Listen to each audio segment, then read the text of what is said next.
President Trump has been remarkable in how stable his approval ratings have been. Somewhere between 40 and 45%, maybe even a little bit above 45% of Americans have approved of President Trump's job performance through essentially the entirety of his administration.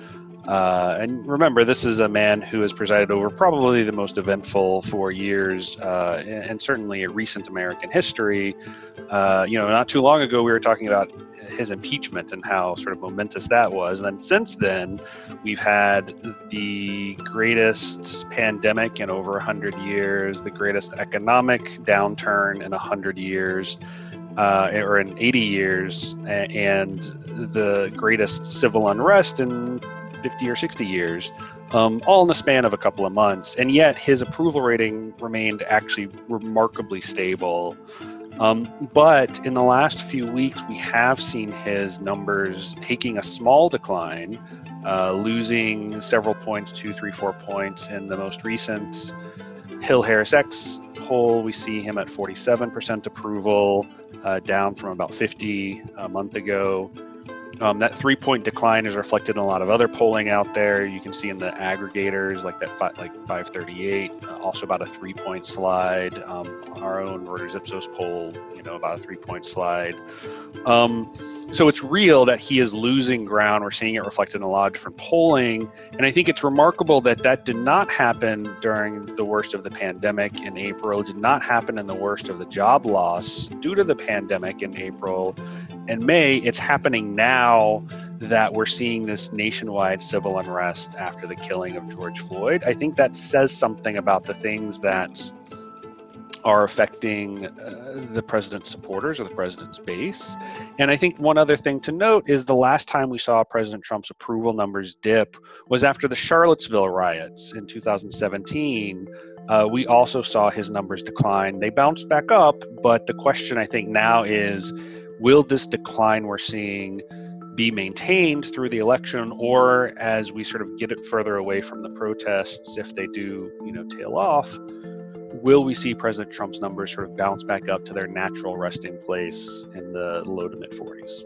We have a lot of survey data that speaks to sort of what the public sees as President Trump's strengths and what they think he's less strong on. And the economy and jobs has been, for pretty much his entire administration, something that the public's generally seen him more positively on. If you look at his job approval ratings on just that part of the job, they have typically been a net positive. That is, more people approve than disapprove. Usually somewhere just above 50% approving of the economy. Now, that's, of course, while the economy was going really well for most of his administration. We were part of, in the longest sort of post-recession growth spurt of modern history. But it was interesting that even as the economy took this really sharp downturn after the pandemic started in April and all of the public health and public safety rules were put in place, his approval on handling of the economy remained pretty strong, remained pretty solid, which I think suggests that people just in general see the president as someone who more or less has an understanding of the economy. Now, contrast that with social issues, and his numbers are much, much worse. He is a net negative and generally below his overall job approval ratings on a whole host of different social issues, including things like the environment or climate change, including things like abortion or choice, including things like race relations.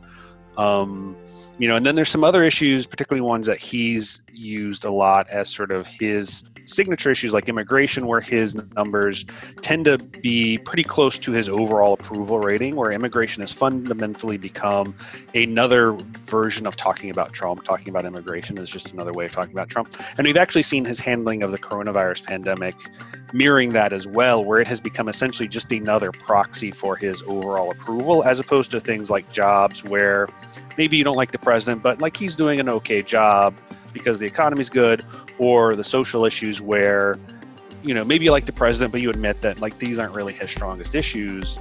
And what we're seeing right now is the focus is on racial issues and issues of civil justice. And that's not a space that the president is generally seen strong in.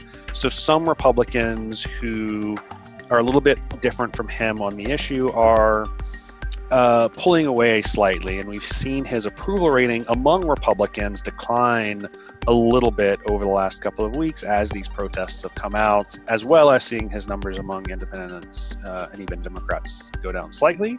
But I think the thing that the White House has got to be most concerned about is losing these Republicans, because he really does need his base behind him to win re-election.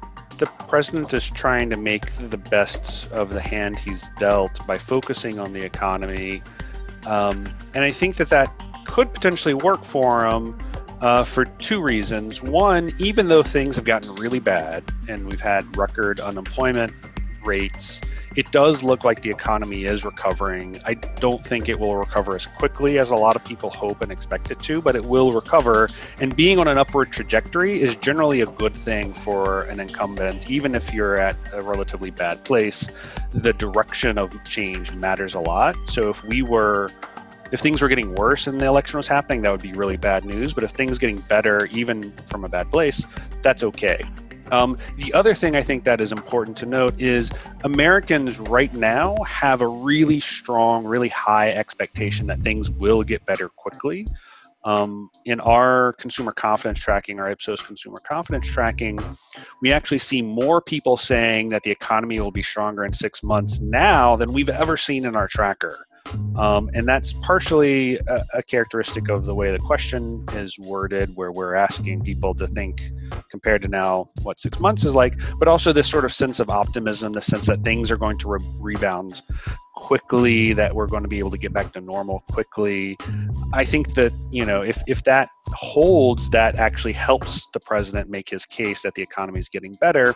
I think the challenge, though, is if we do see another wave of coronavirus, as some signs say it might be starting, if we have to see more lockdowns go into place to protect public health, or if we see the economy not actually recover that quickly, those expectations could be dashed, and then we actually might be looking at the president start to lose some ground on that issue of the economy.